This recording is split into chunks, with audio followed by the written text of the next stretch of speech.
감별 진단과 치료, 진단, 경계선 장애의 진단과 치료에 관한 문헌 개관은 다른 곳에서도 언급하였다. 여기에서는 이 문제에 관한 좀 더 최근의 논문만 살펴보겠다. 경계선 장애의 진단과 관련하여 크링커 등의 저서인 경계선 증후군은 경계선 장애의 범위를 한정시키는 데 기여한 주요 저서이다. 크링커 등은 경계선 증후군의 전반적 특징으로서 분노가 주된 혹은 유일한 정동이고 정동적 관계의 결함이 있고 자기 정체성의 지표가 없으며 우울한 외로움을 보인다라고 정의하였다. 예전에 저였네요. 그래요. 고향 그들은 생각나시는 거죠, 지금? 네. 그들은 경계선 증후군에는 4가지 하위 집단이 있다고 정의하였다. 집단 1은 정신병적 경계선인데 psychotic border 다른 내담자나 병원 치료진에게 부적절하고 반항적인 행동 및 정동을 특징으로 한다. 집단 2는 핵심 경계선 증후군 The Core Borderline Syndrome 반항적이고 혼란스러운 감정과 행동, 모순된 행동, 그리고 높은 행동화 가능성을 특징적으로 보인다. 집단 3은 적응적이고 정동이 없는 방어를 사용하는 뭐뭐 인체하는 as if 사람들인데 이들은 피상적으로는 적응하지만 정동이 결여된 상호작용을 하며 뭐뭐인체 하는 질적 특성을 갖는 부드러운 적응이 특징이다. 마지막으로 집단 4는 신경증적 경계선 The Border with the Neurosis 로서 아이처럼 매달리는 우울을 나타낸다. 크링커 등의 결론에 따르면 일반적으로 경계선 증후군은 정신분열증과는 달리 연상적 사고 과정의 장애뿐만 아니라 자폐적 사고나 퇴행적 사고, 가성 상호 관계를 가진 가족 구조나 왜곡된 가족 구조, 망상이나 환각, 함축된 언어 측면에서의 어떤 결핍 등을 나타내지 않는다. 크링커 등은 경계선 증후군의 신경증과 비교하면서 우울 정동이 몇몇 경계선 범주에서 발견되긴 하지만 이 우울은 우울 증후군에서 볼 수 있는 것과는 다르다. 경계선 우울은 외로움과 소외감이다 라고 말한다. 어때요? 여기서 경계선 구조를 가지신 분의 우울은 조금 질이 다르다는 거죠. 네. 어쩌면 우울증 환자들의 경우는 그 죄책감이 있다고 한다면, 길트라고 한다면 여기에서의 경계선 우울의 경우는 외로움과 소외감이라고 하는 게 전혀 다르죠. 네네.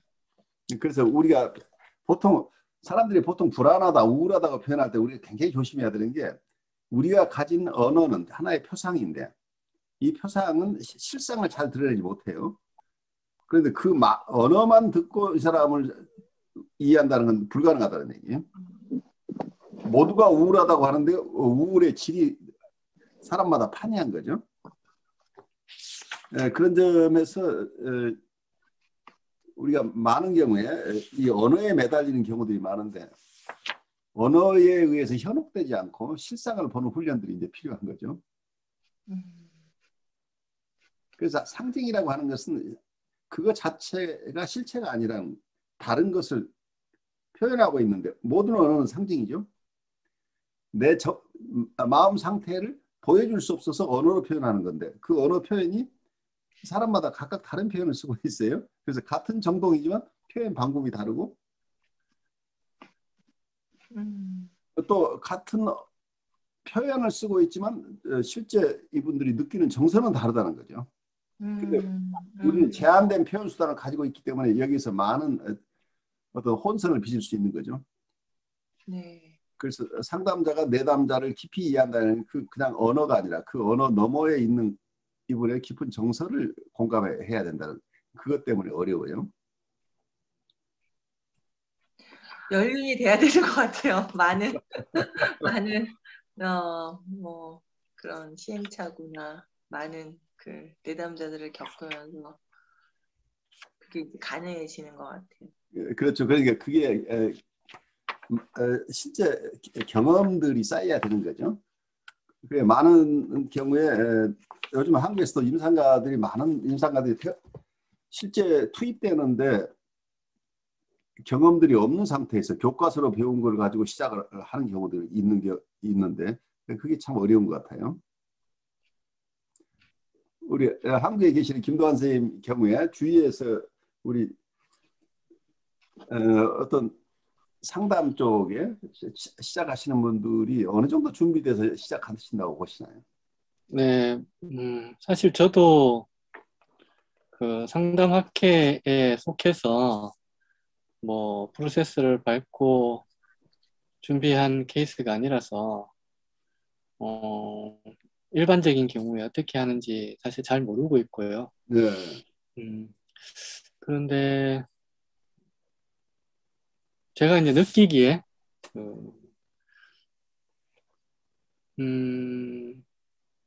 그 실습은 이제 하는데 정신분석 계통은 잘 모르겠어요. 주로 이제 인지행동이라든가 또는 그렇죠. 네. 정서 중심 쪽에서 하는 이제 자격증 취득을 위해서 뭐 상담을 받기도 하고 또 실습하고 또 동료들 간에 연습하고 이런 과정을 하면서 이제 수련을 하는 것 같고요. 그래서 자격증을 받으면 보통 이제 어떤 이제 원장님 운영하는 센터에 이제 파트타임이나 이렇게 가서 뭐 내담자 받아서 이렇게 시작하는 것 같아요. 근데 본인이 상담을 좀 충분히 받고 하는 경우는 좀 부족한 것 같다라는 느낌은 들었었어요.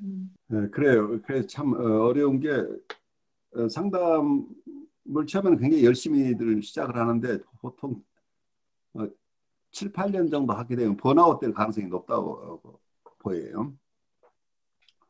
준비되지 않은 상황에서 특히 임상 현장에서는 굉장히 심한 환자들, 여기서 우리가 공부하고 있는 보드라인 레벨의 환자들이 굉장히 많기 때문에 이분들이 주는 역전이는 산업재해 수준인데 이걸 자기가 소화해내지 못하면 이게 자기의 신체화로 오기도 하고 심각한 우울로 빠지기도 하고 이게 굉장히 다양하게 상담자에게 영향을 미친다는 의식이 약한 것 같아요.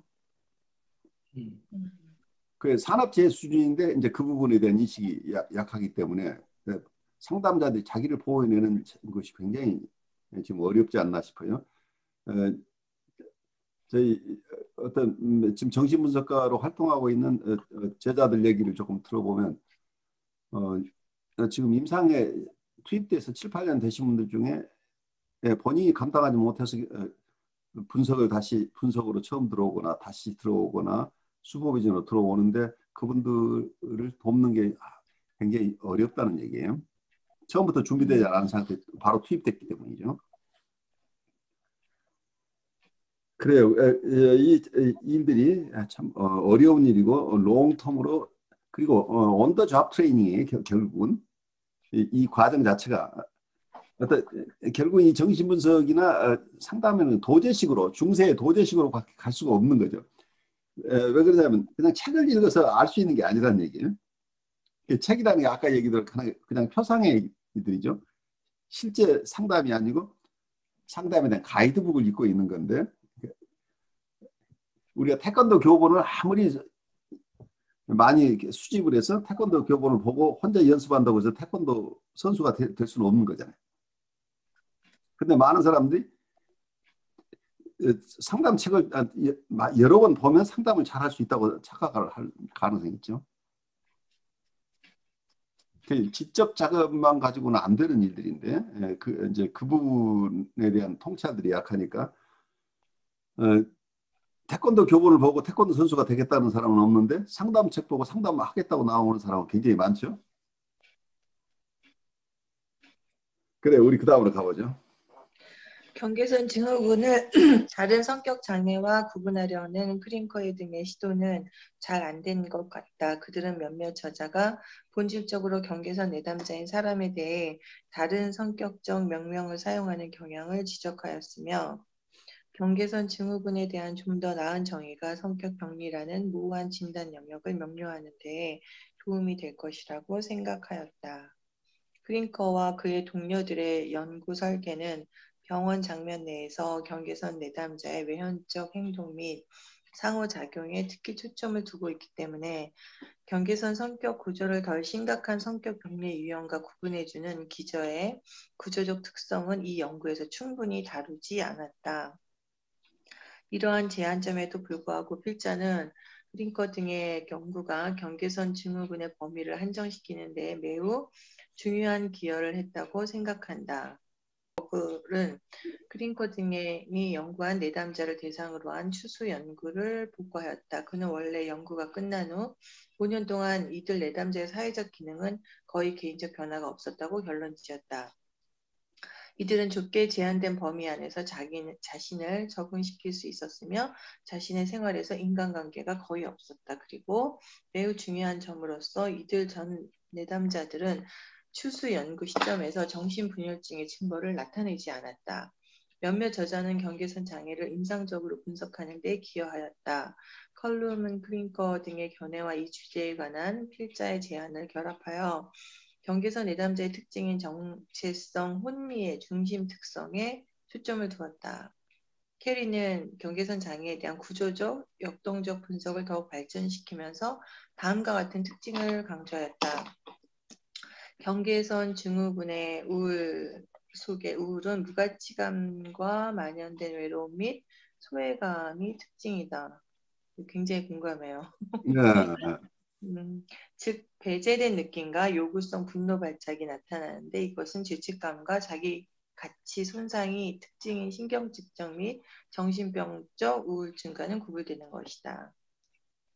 그는 경계선 내담자의 중요 방어로서 분열적 초연함, 스키조이드 디태치먼트를 강조한다. 필자는 크링커 등과 캐리의 두 연구 모두 경계선 내담자의 주로 초기 자아 구조를 지적하고 있다고 본다. 이 경우 자기상과 대상상이 통합하지 못하였으며 따라서 전체 대상 관계 상태에 아직 도달하지 못한 상태이다. 이러한 원시적 자아 구조는 경계선 내담자가 보이는 우울 반응의 원시적 특성, 관심을 충분히 체험하는 능력의 부족, 그리고 이들의 만연된 공허감을 설명해 준다. 버거렛은 정신분석 관점에서 경계선 장애의 구조적 및 역동적 특징을 살펴보았다. 그는 앵글로색슨 및 최근 프랑스의 정신분석 문헌을 개관하고 임상사례 자료를 살펴본 후에 경계선 장애의 특징은 전성기기 갈등이 우세하다는 것과 자아 및 초자아의 원시적인 구조적 및 방어적 특성이 두드러진다는 점이라고 결론 지었다. 그는 경계선 장애가 자아의 미숙한 대상 관계를 특징적으로 나타내며 신경증 구조 및 정신병 구조와는 다른 정신병 및 범주를 이룬다고 강조하였다. 듀버셀은 버거렛과 필자의 견해를 통합하여 경계선 성격 구조에 대해 전반적인 임상적 및 이론적 개관을 하였다.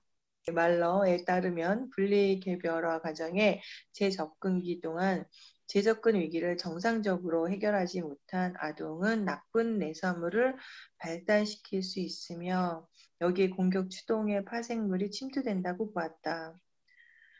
그리고 이 아동은 대상 세계를 좋은 대상과 나쁜 대상으로 다소 영속적으로 분열시킬 수 있다는 것이다. 그녀에 따르면 이들 기제, 즉 대상 세계에 대한 강요와 분열은 대부분의 경계선 전이 사례에서 특징적으로 나타난다.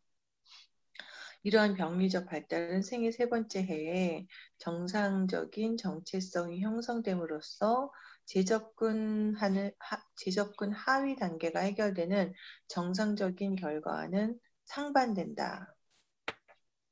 앞에 언급한 모든 저자는 경계선 장애의 전반적인 기술적 특성에 대해서 그리고 역동적, 구조적 특성에 대해서도 대체로 동의하겠지만 경계선 장애와 다른 성격 장애 유형과의 감별 및 정신병, 특히 정신분열증 반응과의 감별 진단에 대해서는 최근 문헌에서 광범위하게 다루어지지 않았다.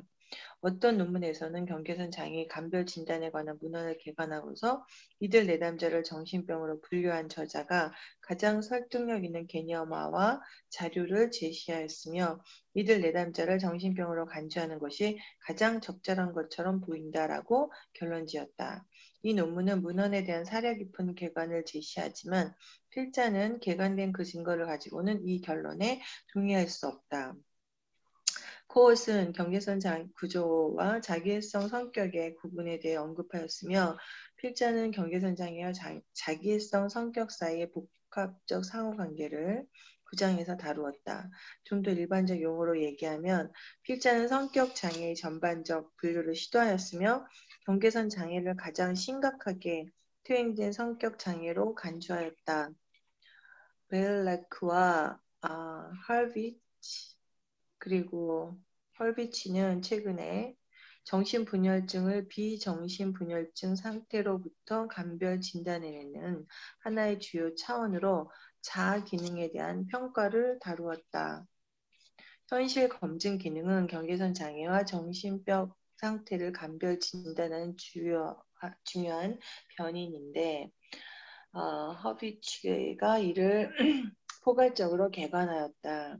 필자는 이 장의 후반부에서 경계선 장애와 정신병 상태의 감별 진단에서 현실 검증의 활용에 대해 살펴볼 것이다. 경계선 구조에 대한 영어판, 불어판 개관 외에 스페인어로 된 개관도 출판되었다. 치료. 최근 몇 년간의 정신의학 문헌에서 특히 정신분석 문헌에서는 경계선 장애 치료를 다룬 논문이 증가하고 있다. 예전과 마찬가지로 경계선 내담자에게 지지 치료를 해야 하는지 혹은 표현적 정신분석 접근을 해야 하는지 혹은 수정되지 않은 정신분석을 해야 하는지에 대해 의견이 나뉜다. 경계선 내담자는 지지적 심리치료를 치료해야 된다는 권고로부터 점차 이탈하는 변화가 일어나고 있다. 유일하게 제첼은 전이와 역전이 출현의 강도를 줄이기 위해 정기적인 그러나 제한된 접촉, 일주일에 1회는 넘지 않는 것을 공고하였다. 그리고 현실 문제와 치료 시간의 구조화가 강조되어 왔는데 이러한 것이 함께 결합되어 본질적으로 지지적 접근을 이룬다.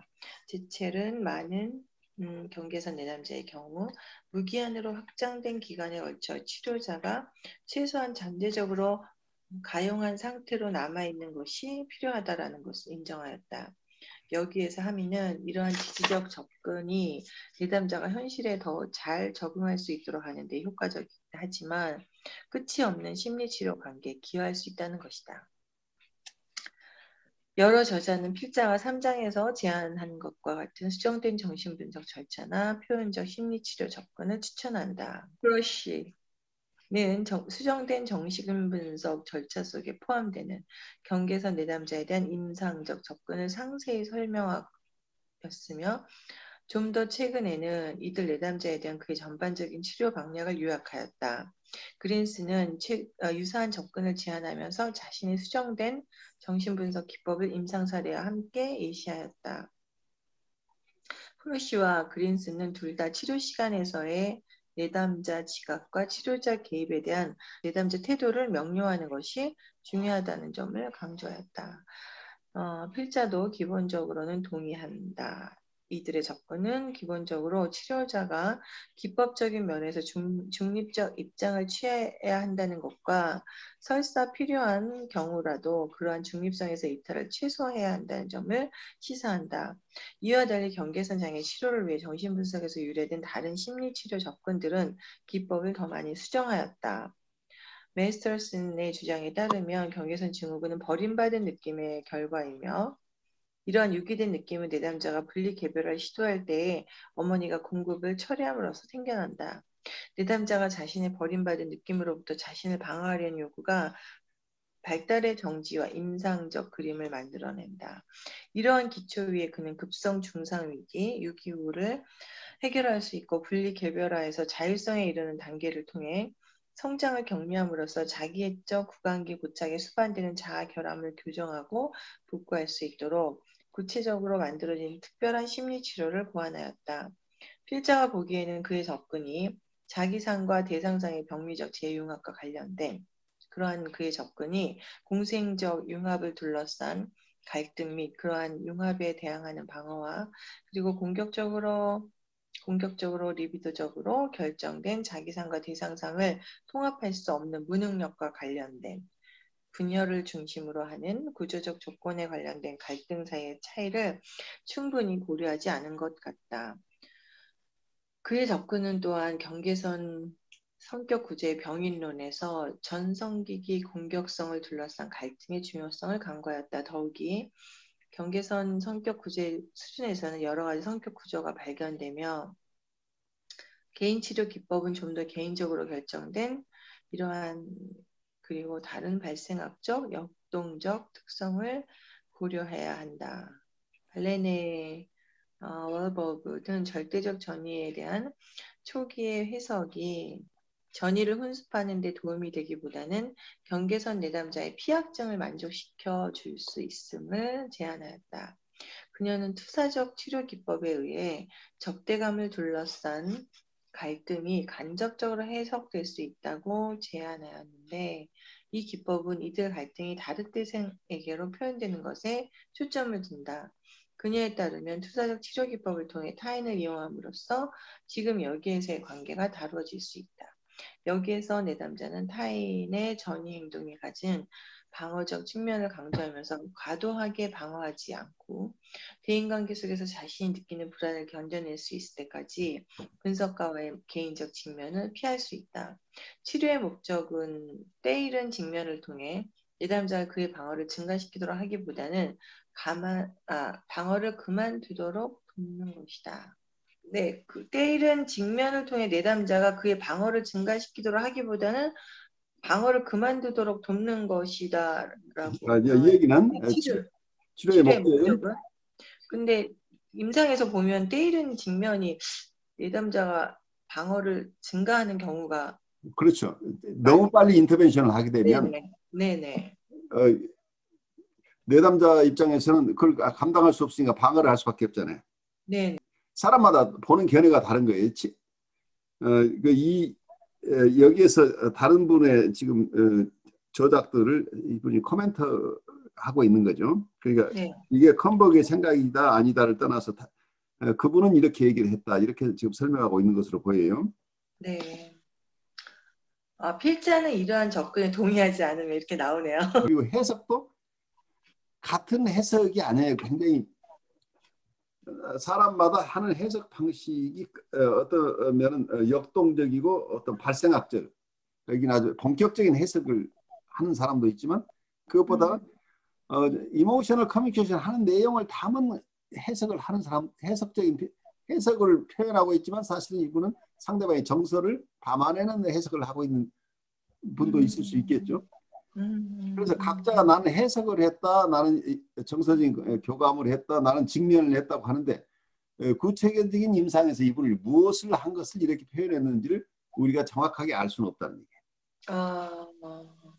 그래서 이렇게 설명해 주시니까 네. 그래서 많은 분들의 저서 속에서 상대방을 비판할 때 굉장히 어려워요. 이게 어떤 어느 분의 아티클에 나오는 것만 가지고는 그분이 실제 그 임상 사례를 다 설명해낼 수 없기 때문에 거기 굉장히 추상화되고 굉장히 단편적인 내용을 가지고 거의 설명을 하는데 거기에 대해서 다시 어느 분이 반론을 제기하고 하는 것 자체가 사실은 실상을 떠나서 언어를 가지고 서로 언어적인 얘기를 뭐라고 할까요? 그냥 어느 사람이 가지고 있는 불가식으로는 상을 가지고 얘기하는 거죠. 자기가 이런 것이다고 자기의 관념이나 이미지를 가지고 설명을 하고 있는데 다른 분은 그 이미지를 그대로 이미지나 그 관념을 그대로 자기가 수용할 수는 없어요. 자기들은 또 퍼스펙티브를 가지고 보니까 이것이 맞았다 틀렸다고 하는데 근데 이분이 상대방이 가지고 있는 이미지나 관념을 바르게 이해하고 이런 비판적인 입장을 보이는 것인지 아니면 이분이 이해했다고는 상대방이 가지고 있는 상이나 관념을 이분을 곡해를 하고 그걸 전제로 또 비판을 하는 경우도 많이 생겨나요. 네. 그래서 학문적으로 어떤 추상적으로만 논의하는 것이 굉장히 어렵다는 얘기예요. 특히 임상을 배경으로 하는 정신분석이나 라이프 코칭이나 이런 상담의 얘기들은 굉장히 조심스러워요, 사실은. 같은 것을 표현하는 것이 표현하는 방법이 다르고 또 그걸 가져가는 사람이 해석이 다르기 때문에 그래서 이제 이런 부분이 정말 좋은 상담을 하려면 결국은 중세에 도제식인 교육 방법밖에 없다고 보이는 게 이런 거죠. 네. 구체적으로 실제적인 임상 속에서 이게 프랙티스가 검토되고 거기에 대해서 서로 디스커션이 일어나면서 자기가 지금 표현하고 있는 것들이 구체적으로 임상에서 어떤 모습으로 나온지를 그래서 어떤 임상 감독을 통하지 않고는 어떤 부분의 단편적인 얘기만 가지고 그 임상이 지금 제대로 간다 안 간다는 얘기를 하기가 굉장히 어려워요. 왜냐하면 우리가 전달 수단이 한정되어 있기 때문에 언어로밖에 표현할 수 없기 때문이에요. 여러분들은 많은 것을 느끼고 있는데 그게 임상 안에서 일어나는 것은 굉장히 다양한 것들인데 거기에 대해서 내가 뭐라고 인터벤션을 했지만 그걸 문자로 써냈을 땐 그게 굉장히 지지적으로 들릴 수도 있고 비판적으로 들릴 수도 있고 여러 가지가 있지만 근데 같은 얘기도 당신 그렇게밖에 못했어요 라고 하는 표현도 어떤 사람에게 굉장히 비난하는 거고 또 어떤 사람은 굉장히 안타까운 표현일 수도 있고 그렇게밖에 할 수 없어서 얼마나 속이 상했어요 라는 것을 담아낼 수도 있고 이게 다양한 표현이기 때문에 이걸 문자화해서 그걸 가지고 논의를 한다는 게 참 어렵다는 얘기예요. 네. 그래서 제가 임상 감독할 때는 저는 글로 써온 것을 별로 중심으로 하지 않아요. 글로 임상 기록 굉장히 많이 노트해서 거의 어떤 대화록식으로 막 써오는데 그거 가지고 수무부전 하기는 굉장히 힘들어요. 왜냐하면 그 표현되어 있는 것 자체가 이미 이렇게 저렇게 걸러진 것이기 때문에 실상을 알기 어렵다는 거예요. 그래서 그런 것을 준비하는 것은 it's okay. 그렇지만 실제 슈퍼비전 속에서 저는 스폰테이니어스하게 그분이 자기가 글로 쓴 것을 글로 읽지 말고 언어로 표현하라고 얘기해요. 그래서 자기가 생생하게 자기 안에 남아있는 것이 얘기가 돼야 실제 정서들이 드러나고 역전이가 드러나고 임상에서 내담자의 전이 상황이나 이런 것들이 실제 버벌라이즈 하는 과정 속에서 드러나는 것이 이걸 어떤 리포트를 가지고 할 수는 없다는 얘기야. 리포트가 도움은 되지만 어떤 경우에는 그게 오해를 불러일으킬 수 있고 어떤 주변 것들이 더 중심인 것처럼 이렇게 포커스가 바뀌어버릴 수도 있고 해서 구체적으로 지금 이 임상가가 무엇 때문에 지금 힘들어하는지 하는 것들을 알기는 굉장히 힘들다니. 왜냐하면 임상가들도 역전이 저항이 있기 때문에 자기가 정말 느끼고 있는 정서가 억압될 수도 있어요. 자기 내담자에 대한 엄청난 공격성이 있는데 그 공격성을 어떻게 내가 상담자가 이런 정서를 갖는다는 것 자체가 불편하니까 그건 없는 것으로 억압을 해버릴 수도 있고 여러 측면이 있기 때문에 실제 슈퍼비전 속에서는 그게 튀쳐나와요. 그 아무리 그 억압을 한다고 그래도 이제 자유현상이 일어나고 이런저런 얘기를 하고 또 동료 슈퍼비전 어떤 피어들도 같이 참여하는 이런 공동 슈퍼비전의 경우에는 굉장히 전이가 다양하게 일어나기 때문에 여러 사람이 그 픽업하는 정서들을 가지고 이야기하다 보면 조금 더 실체적인 것들이 나오죠. 그래서 우리가 마치 불교에서 경전 공부하는 것처럼 우리도 교과서를 공부하는 건 필요해요. 알아야 되니까. 근데 그것만 가지고는 안 된다고 하는 이제 안타까움이죠. 이것은 하나의 가이드지만 실제 임상에서 이게 어떻게 움직이고 있는지를 체험하지 않고는 알 수 없다는 거예요. 그래서 제가 자꾸 여러분들 디스커션을 하는 이유가 그거예요. 교과서에는 다 명료하게 써 있지만 그거가 내 정서나 내 생각에 어떻게 영향을 미치는지가 더 중요하다는 얘기예요. 그리고 여러분들이 어떤 것 버벌라이즈 해본 것들은 나한테 많이 체화가 쉽게 돼요. 같은 책의 내용도 내가 그 내용을 가지고 한번 언어로 그러니까 발제를 하는 것도 굉장히 중요해요. 읽는 과정 속에서 내가 내 목소리를 들어요.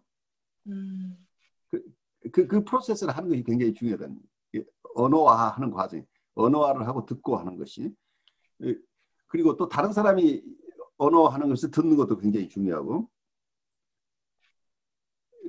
그래서 어떠면은 공부라는 게 지적인 공부만 가지고 되는 것이 아니고 정서적인 커뮤니케이션도 함께 같이 가면서 인터랙티브하게 서로가 서로를 비춰주면서 공부를 해나가는 과정이 실제 임상에서는 큰 도움이 되는 것으로 보여요. 메스터스는 몇몇 경계선 청소년 내담자의 입원 필요성을 지적하였으며 이들의 방어와 갈등을 다룰 수 있는 주요 환경을 구체적으로 설계하였다.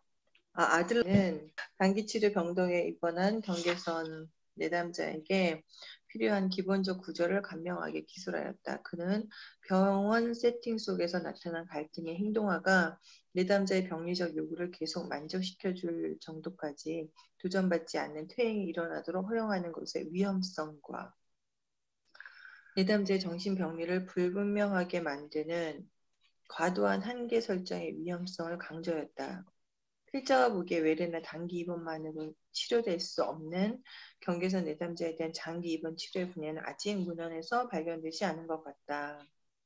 보이어와 지오발치니는 정신분열증과 성격 장애에 대한 수정되지 않은 정신분석적 접근을 추천한다. 이들에 따르면 최근 수년 동안 기법과 기법의 이해가 확대됨으로써 정기적 외래 치료를 받을 수 있는 심하게 퇴행된 내담자를 분석적으로 치료할 수 있게 되었다고 한다. 비록 성격 장애에 관한 장에서 지오발치니가 구체적으로 경계선 장애를 일반적인 심한 성격 장애와는 대조되는 그러한 경계선 장애를 언급하지 않았지만 그의 관찰은 필자가 보기에 경계선 내담자는 그러할 것이라고 생각한 점에 의해 제기되는 기법 문제에 초점을 두고 있다. 그는 어떤 내담자의 경우 매우 거친 행동을 표출함으로써 분석에서의 예의가 방해받고 분석이 진행될 수 없다라는 것을 인정한다. 임상 실제에서 지오바치니는 분석 시간 중에 내담자 행동화에 대한 한계를 설정하고 기법의 한계를 활용하고자 하였는데 이러한 한계는 나중에 해석을 통해 해결하려고 하였다. 그는 어떤 사례의 경우 일시적 치료 중지를 권고하였다. 그는 어떤 내담자는 누군가가 자신의 혼란스러운 상황을 다루어 줌으로써 스스로가 충분히 안정되고 결국 치료가 진행될 수 있게 되기를 원한다.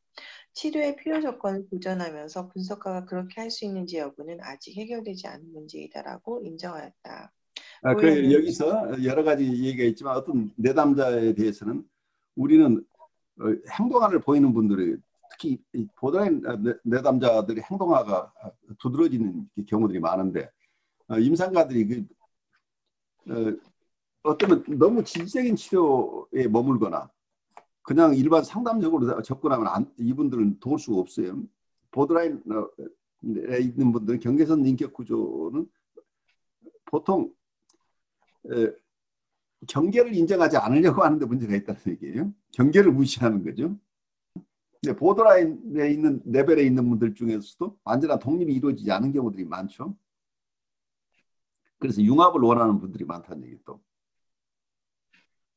융합되고자 하는 욕구는 어때요? 대상과 자기의 경계를 무시하게 되는 거죠. 대상을 자기의 일부로 활용하고 싶어 하죠.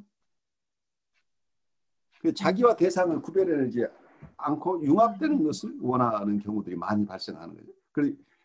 그래서 피지컬리도 이분들하고 가까이 있으면 어떤 경우는 자꾸 가까이 다가와요.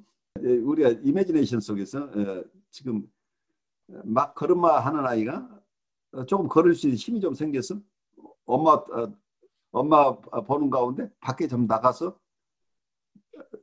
다른 아이들 노는 것도 좀 쳐다보고 거기에 동물들이 있는 것도 보고 세상도 좀 보다가 어느 순간에 갑자기 무서워졌어요. 갑자기 무서워져서 엄마하고 되돌아오는 경우가 있죠. 이때 이 아이는 엄마가 자기를 다시 안아주기를 바라는 거죠. 그래서 이 아이는 이 경계를 밖으로 나가서 자기가 독립된 인격으로 뭔가를 새로운 것을 경험하고 싶었는데 무서워지니까 다시 엄마한테 와서 엄마에게 안기기를 원하는 아이인데 이때 엄마의 태도가 너 지금까지 밖에서 잘 놀았잖아. 라고 얘를 졸업했다고 생각하고 너 다시 나가 놀아. 엄마 지금 바빠. 라고 엄마가 이야기할 수도 있고, 다른 엄마는 너 밖에 나가서 벌써 2시간이나 있었구나. 근데 혼자 그렇게 잘 있을 수 있었네? 그래 이제 충분히 놀았으니까 엄마하고 같이 좀 놀자 하면서 얘를 포근히 안아주는 엄마가 있을 수 있죠. 얘가 밖에 나가는 것은 하나 도전을 해봤지만 아직은 세상은 녹록치 않아요. 만만치 않기 때문에 네. 되돌아왔는데, 되돌아왔을 때 이 아이가 지금 여기 밖에 나갔다 온 것만도 예쁘게 봐주는 엄마가 있고, 너 모처럼 이제 밖에 나갔는데 아이고 나 그거 힘들었는데 이제 제발 좀 나한테 가까이 오지 마라고 하는 엄마도 있을 수 있다는 얘기. 그런데 이때 그래서 이게 제접근기라는 얘기다. 상징적으로 어떤 시기가 몇 달이고 이런 걸 떠나서 제접근기라는 의미를 여러분들 이해하면, 일단은 한번 떠나봤는데 아직 녹록치 않고 만만치 않아서 다시 되돌아와서 힘을 좀 얻고 싶어서 돌아온 아이를 받아주느냐 받아주지 않느냐의 문제죠. 그래서 이걸 잘 받아줘서 다시 힘을 얻어서 얘가 자꾸 밖에 나갔다 들어오고 나갔다 들어오고 하다가 이제 혼자 다 놀 수 있어요. 엄마 안 찾고 이제 이런 상태까지 가면 건강하게 분리 개별화가 되는데, 이 과정이 제대로 이루어지지 않으면 아이 입장에서는 어때요? 계속 이걸 반복할 수밖에 없잖아요. 자기는 밖에 나가면 또 힘드니까 다시 돌아오는데 엄마는 계속 내치니까 아이는 충분하게 안긴 경험이 부족하다는 얘기, 결국은. 그리고 한번 분리하려고 밖에 나간 것 가지고 되는 게 아니라는 얘기. 이게 많은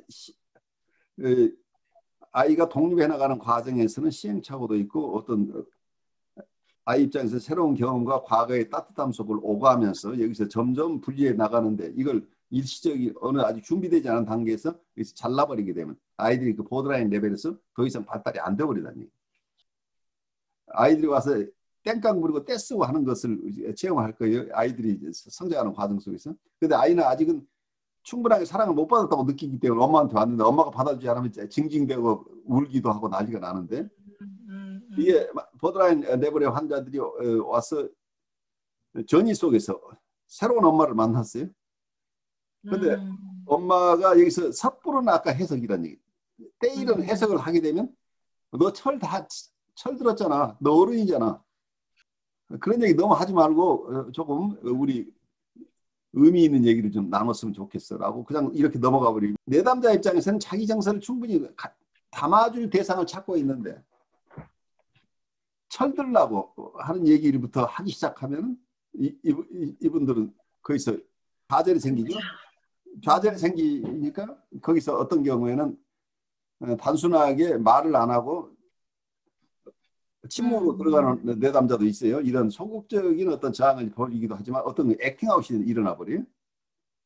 어떤 화를 내기도 하고 선생님 뭐 하는 사람이냐고 이제 이런 액팅아웃이 나온다는 얘기예요. 이런 상황이 일어나고, 그리고 이제 심한 경우에는 선생님을 마음대로 자기가 조종하려고 하는 거죠. 그 아이들이 엄마를 마음대로 자기 뜻대로 움직이고 싶어하는 거 똑같은 거죠. 그래서 예를 들어서 치료 시간도 매주 수요일 날 하기로 되는, 선생님 다음 주에는 나 월요일밖에 시간이 없어요. 그렇게 합시다 라고 일방 통보하는 이런 상황도 일어날 수 있고, 어떤 경우에는 이분들이 돌아가서 세션 중에 불만스러운 게 있으면 세션에 전화를 하거나 이메일을 보내거나 이런 방식으로 해서 막 공격하기도 하죠. 선생님 왜 그랬어요? 라고 하는 경우도 있을 수 있죠.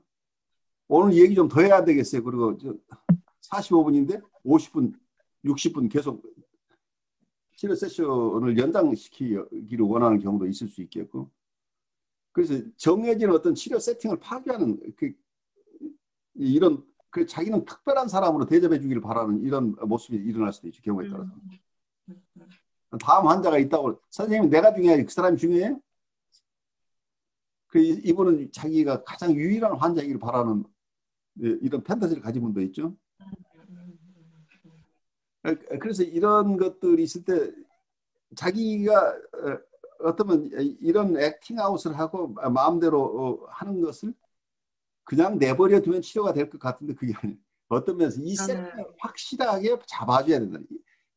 그러니까 어느 것은 허용되고 어느 것은 허용되지 않는지를 정확하게 해서 그 세팅 안에서는 충분하게 정서적인 커뮤니케이션을 통해서 이분을 공감해 주지만 그 밖으로 나가는 것은 안 된다는 것을 철저하게 또 알려줘야 되는 거죠. 그러니까 일부러 하는 게 아니고 치료 세팅이라는 어떤 정해진 룰을 통해서, 그러니까 내가 오늘 당신이 이러는 걸 허용하지 않는다가 아니라 원래 우리 룰은 이렇게 돼 있잖아.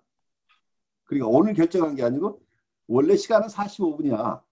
근데 지금 45분이 넘었으니까 오늘은 여기서 내가 더 선생님을 도울 수 없는데 우리 다음 시간에 얘기를 해야 되겠어요 라고 한다면 지금 이 사람한테 룰을 바꾼 게 아니니까 그 불만스러워도 따를 수밖에 없도록 이렇게 이런 세팅들을 해야 되는 거죠. 이분들이 치료실 내에서 굉장히 행동을 한다. 예를 들어서 아주 심한 욕설을 한다. 아니면 외설적인 상황에 대한 설명을 매번 와서 하는 사람도 생겨나요. 그런데 그 외설적인 상황을 계속 얘기를 한다는 것은 실제 이 사람은 거기서 만족을 얻고 있는 경우들이 발생하는 거예요. 그게 액팅아웃이란 말이죠. 그 버벌라이제이션이라고 착각하면 안 된다는 거예요. 버벌라이제이션은 자기에게 이러이러한 정서가 있었습니다라고 보고하는 건. 근데 이분들은 그 얘기를 하면서 지금 이 사람의 성적 만족을 얻고 있는 거예요. 쾌감을 느끼는 거예요. 공격을 하는 것도 마찬가지예요. 욕설을 하면서 욕설은 쾌감이 있잖아요. 그러니까 밖에 있는 사람에 대한 욕을 혼자말로 하건 아니면 심한 경우에는 상담자에게 욕을 할 수도 있단 말이에요. 경우에 따라서. 근데 이런 것들을 되는 것과 안 되는 것을 정확하게 규율해주는 상담자가 있을 때 어떤 면에서는 그렇게 되면 이 사람이 도망갈 것 같은데 오히려 안전하다고 느낄 수 있다는 거예요. 이 세팅이 정확하게 되면 이 안에서는 충분하게 괜찮고 내가 밖으로 나가면 나를 보호해 준다고 느낄 수 있다는 거예요. 그러니까 이 사람들이 두려움 속에서는 자기의 공격성이나 성적 욕구가 이게 넘쳐 흘러서 사고를 칠까 봐 자기 스스로 두려운 것도 있잖아요. 근데 누군가가 제동장치를 가지고 있어서 자기가 어떤 얘기를 해도 할 수 있는 거 없는 것을 가려주는 어떤 대상이 있으면 자기 표현은 좀 더 해낼 수 있겠죠. 그런 점에서 좀 애매하지만 이제 이 내담자가 내가 임의적으로 이 사람을 강요하거나 강제한다는 그거보다 확실하게 정해진 어떤 틀 속에서 자기가 안전하게 공감받고 있다고 하는 이런 정서를 가질 수 있도록 하는 것은 우선 이 장치가 잘 돼야 되겠죠. 그래서 장외에서는 이 사람들 도울 수 없다는 거예요. 치료 세팅이 경고할 때만 보더라인 환자는 볼 수 있다는 거예요. 제 얘기 들으면서 혹시 나누고 싶은 얘기 있으신가요? 네, 김동완 선생님 혹시 뭐 이런 환자를 다루거나 어떤 질문이나 뭐 느끼신 거? 예전에도 제가 몇 번 이야기 드렸는데 저는 공보 교수님한테 하면서 크게 배운 점 중에 하나가 이 치료 세팅 이 부분이거든요. 내담자 중에 심한 경계선 수준인 사람은 없어서 사실 거기에 대한 뭐랄까 반치료적인 경험이 크게 아직 드러나진 않지만 치료 상담 시간을 지키려고 하는 노력, 이게 이제 제가 예전에는 크게 중요하게 생각하지 않고 D 시간이 좀 비어 있으면 좀 더 내담자가 원하는 게 아니라 제가 더 이야기할 때도 많았던 것 같고요. 그러다가 이제 요 근래에 와서 이제 시간을 지키려고 계속 노력을 하니까 좀 서운해하는 것 같기는 하더라고요. 그래서 처음에는 그런 거 같아요. 그래서 처음부터 그래 했었어야 되는데 사실 제가 이제 웬만하면 지키려고 하고 그러고 상담을 조금 더 이렇게 좀 타이트하게 붙여놓아야지만 제가 또 안 지킬 수가 없잖아요. 그렇죠.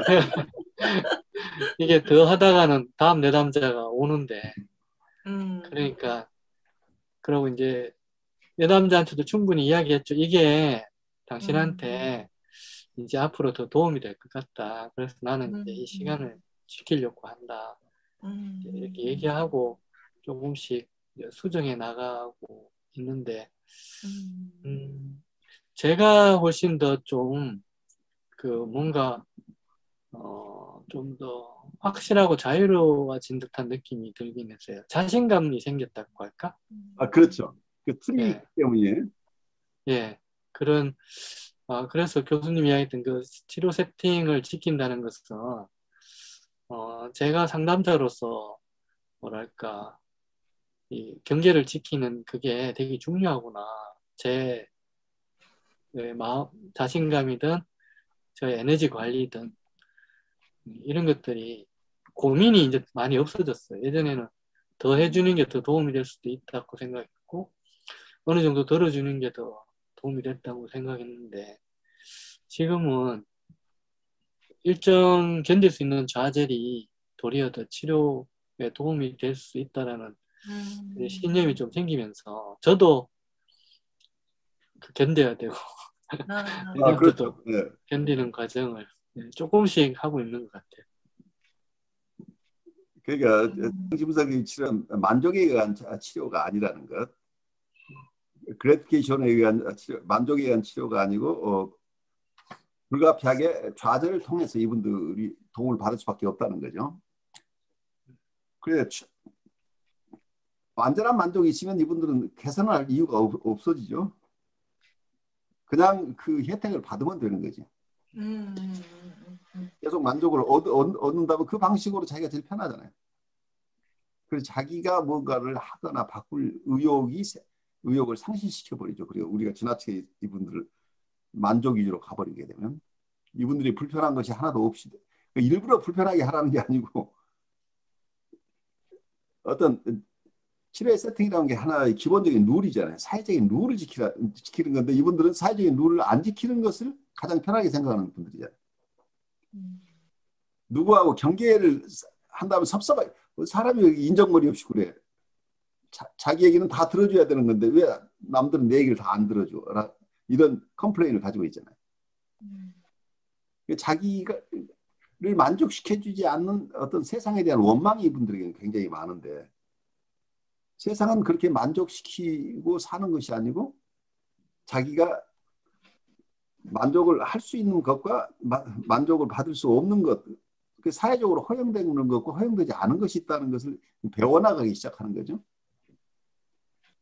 그래서 그 어떤 틀 속에서도 충분하게 자기가 기능할 수 있다는 것을 체험하는 과정이죠. 그러려면 어떤 사회에서 이분이 체험하는 것보다 더 좌절이 없도록 내가 만들어버린다면 이분을 치료하는 게 아니죠. 사회에서 이분이 경험하는 어떤 좌절들이 그걸 일부러 만들어주지 않지만 이분들의 태도 때문에 불가피하게 그 좌절이 생길 수밖에 없는 부분을 그 좌절을 허용해야 되는 거죠. 좌절이 되면서 그 이후에 이분이 그 좌절 속에서 어떻게 여기 대응해 나가는가가 이분의 삶의 태도의 변화에 아주 주요한 요인이 될 수 있겠죠. 그러니까 그게 근데 약간 이제